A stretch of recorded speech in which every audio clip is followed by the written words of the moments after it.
అసలు గవర్నమెంట్ అన్నది 5,000 కోట్ల రూపాయలు 5 సంవత్సరాలలో, అంటే సంవత్సరానికి 1000 కోట్ల రూపాయలు ఖర్చు చేయలేని అధ్వానమైన పరిస్థితిలో ఉందా చంద్రబాబు నాయుడు గారు అని అడుగుతా ఉన్నా ఇదే పెద్ద మనిషి చంద్రబాబు నాయుడు గారిని.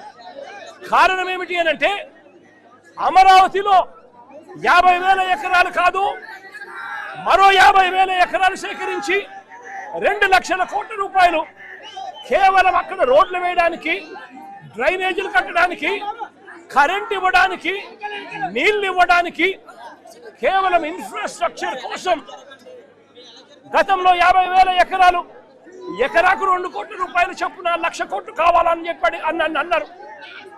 పెట్టింది ఎంత అంటే 4,500 కోట్లు ఖర్చు పెట్టారు. మళ్ళీ ఇవాళ ఈ 50,000 ఎకరాలు సరిపో, మరో 50,000 ఎకరాలు మాకు కావాలి అని చెప్పి తీసుకుంటా ఉన్నారు. అంటే ఆ 50,000కు మళ్ళీ అక్కడ ఇన్ఫ్రాస్ట్రక్చర్ కోసం మళ్ళీ మరో 1 లక్ష కోట్ల రూపాయలు ఖర్చు పెట్టడానికి సిద్ధమవుతున్నారు.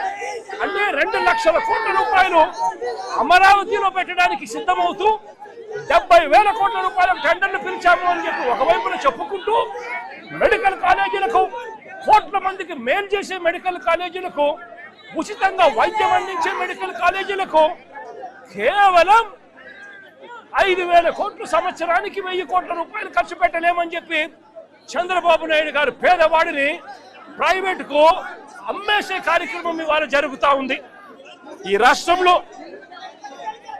దీన్ని పూర్తిగా వ్యతిరేకిస్తూ చంద్రబాబు నాయుడు గారికి బుద్ధి రావాలి అని చెప్పి యాజిటేషన్ కార్యక్రమం ప్లాన్ చేస్తా ఉన్నాం. ఇందులో భాగంగానే ఈ నర్సీపట్నానికి సంబంధించి సీనియర్ నాయకుడిగా ఉన్న ఒక ఎమ్మెల్యే, స్పీకర్ పదవిలో ఉన్న ఈ ఎమ్మెల్యే కూడా చంద్రబాబు నాయుడు గారి మాదిరిగానే తప్పుడు మాటలు మాట్లాడుతూ, అబద్ధాలు చెబుతూ, తాను కూడా చంద్రబాబు నాయుడు గారి కన్నా 4 ఆకులు తక్కువేమి కాదు అని చెప్పి రుజువు చేసుకుంటా ఉన్నాడు.